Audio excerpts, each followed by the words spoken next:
Foi assim que Frederico Figner, com a sua esposa Esther, depois de ter perdido uma filha em 30 de março de 1920, e depois de saberem dos fenômenos Ana Prado, em Belém, viajaram do Rio de Janeiro para fazer um contacto com a família Prado, na tentativa de obter informações acerca da filha de uma forma mais abundante.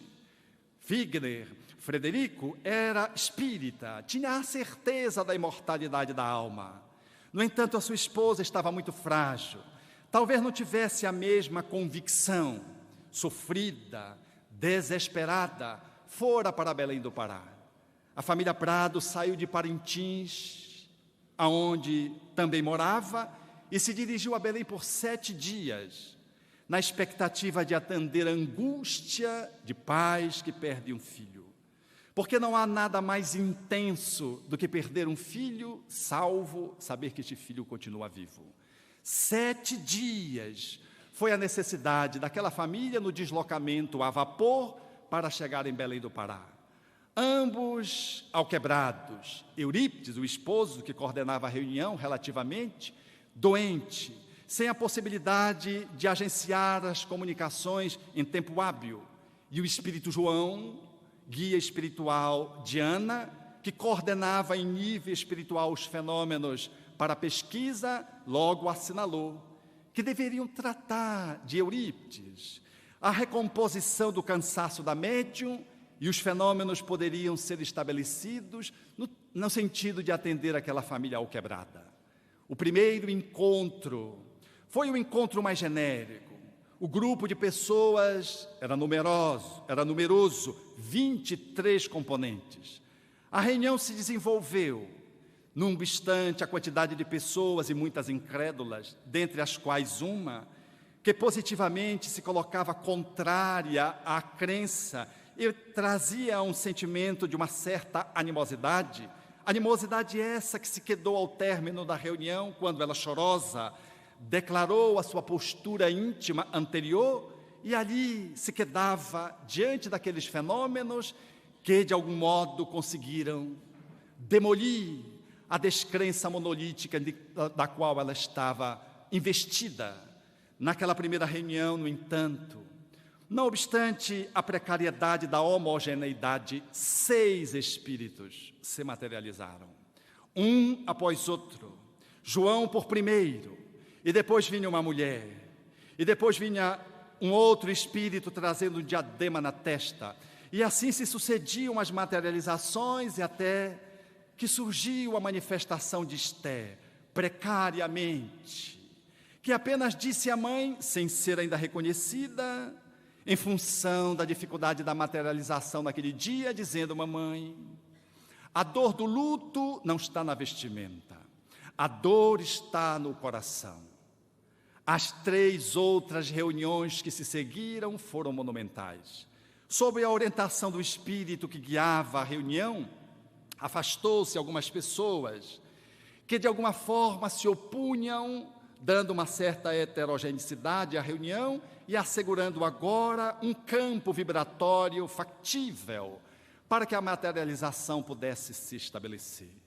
Imaginem pais que perdem um filho numa reunião de materialização, que era o que estava previsto, portanto, para a manifestação da sua filha chamada Raquel. Ali estava Frederico, Esther, Leila, a jovem filha e irmã da desencarnante de 6 para 7 anos. Também estavam Leontina, que comparecia ao lado de Helena, irmãs mais velhas. Eram, portanto, 5 pessoas de uma só família para, através da fenomenologia, fazer conexão com a realidade do mundo dos espíritos. Não demorou muito. A médium foi colocada dentro de uma grade. A pesquisa era de tal ordem rigorosa que a médium ficava dentro de um gradeado que não tinha portinhola pela qual ela pudesse entrar. A grade lhe era aplicada por cima, e para que ela pudesse sair, tinham que levantar a grade. Ela deitava-se na poltrona, na cadeira de balanço, e entrava em transe. E em poucos minutos os fenômenos ectoplásmicos começavam a se estabelecer crescentemente até que João comparecia.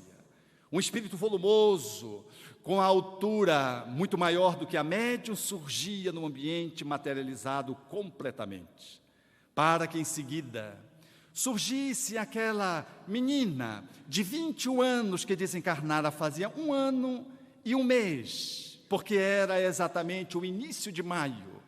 Ela surge e a mãe começa logo a reconhecer o vestido, o tornozelo, as mangas, o decote.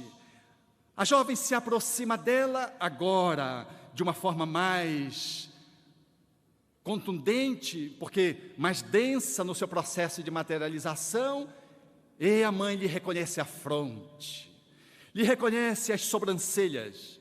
A filha prostra-se no chão e começa a orar agradecendo a Deus. Um não sei o que de êxtase, é Raquel, ela vive. As exclamações surgem dentro do grupo familiar e daqueles que eram habitualmente os circunstantes da pesquisa que se estabelecia em torno de Ana Prado. E o fenômeno foi se desenrolando, e Ana Prado em transe, deixando que Raquel pudesse se corporificar, ensejava que ela pudesse tocar nas suas mãos, a mão da mãe, e pudesse mais do que isso, pudesse lhe beijar a bochecha.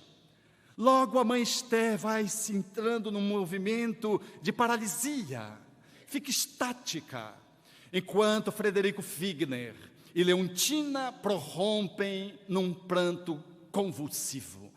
Era muita emoção, porque não era só o espírito, era a saudade que estava sendo atiçada, por assim dizer. Era a energia que se evolava do reencontro. Era um encontro tão duradouro que naquela sessão inicial, 40 minutos ela se manteve materializada. Quase o tempo em que eu vou passar fazendo esta conferência.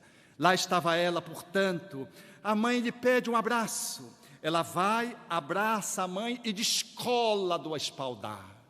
A mãe lhe sente a respiração, sente-lhe o calor do corpo e percebe-lhe o hálito, identificando que era efetivamente a sua filha. Era possível fazer esse contato. A filha vai e diz: mamãe, o luto está na alma. Eu não quero lhe ver vestida mais de negro. Eu quero que você venha de branco como eu estou. E ela estava trajada toda de branco. A mãe disse-lhe: vê, minha filha, que eu estou agora com uma blusa branca.